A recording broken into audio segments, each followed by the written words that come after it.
Taste the Daily. மத்திய பட்ஜெட்டில் விவசாயம் மற்றும் மலைவாழ் மக்களின் மேம்பாட்டிற்கு எந்த அறிவிப்பும் வராதது ஏமாற்றம் அளிப்பதாக விவசாயிகள் வேதனை தெரிவித்துள்ளனர். தாங்கள் விளைவிக்கும் காய்கறிகளுக்கு மத்திய அரசே விலையை நிர்ணயம் செய்ய வேண்டும் என விவசாயிகள் வலியுறுத்தியுள்ளனர். நிதிநிலை அறிக்கையிலே மலைவாழ் பழங்குடியின மக்களின் உரிமைகளும் நலன்களும் புறக்கணிக்கப்பட்டிருக்கின்றது. இது அந்த மக்களுக்கு செய்யப்பட்டிருக்கின்ற ஒரு மிகப்பெரிய துரோகமாகும். மத்திய அரசானது தன்னுடைய அடித்தளத்திலே வாழுகின்ற பழங்குடி மலைவாழ் மக்களை புறக்கணித்திருப்பது என்பது பழங்குடியின மக்கள் மத்தியிலே மிகுந்த வேதனை ஏற்படுத்தியிருக்கின்றது.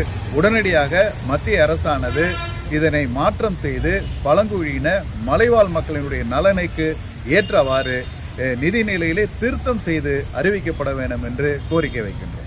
நாங்கள் வாழ்ந்ததை பயிரிட்டு அதை நாங்கள் எடுத்துகிட்டு சந்தை பொருளுக்கு கொண்டு வரும்போது எங்களுக்கு சரியான விலை என்பது எங்களுக்கு கிடைக்கவில்லை. அதுக்கு மாறாக இப்போ நாங்கள் எதிர்பார்த்துட்டு இருந்தோம் வரக்கூடிய மத்திய பட்ஜெட்டை என்பதை எதிர்பார்த்துட்டு இருந்தோம். எங்களது மத்திய பட்ஜெட்டில் சரியான எங்களுக்கு விலை நிர்ணயிக்கப்படவில்லை. அதனால் எங்களுக்கு இந்த மத்திய பட்ஜெட் என்பது ரொம்ப ஏமாற்றம் அளிக்கக்கூடியதாக தான் இருக்கிறது. நாங்கள் விளையக்கூடிய பொருளுக்கு எங்களுக்கே விலை இல்லை.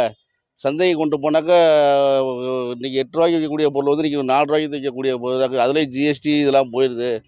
மத்திய அரசு எங்களுக்கு போதுமான அளவுக்கு விலையை நிர்ணயம் பண்ணி எங்களுடைய வாழ்வாதாரத்தை ஈடு செய்யணும் என்று மத்திய அரசை நான் வலியுறுத்துகிறேன்.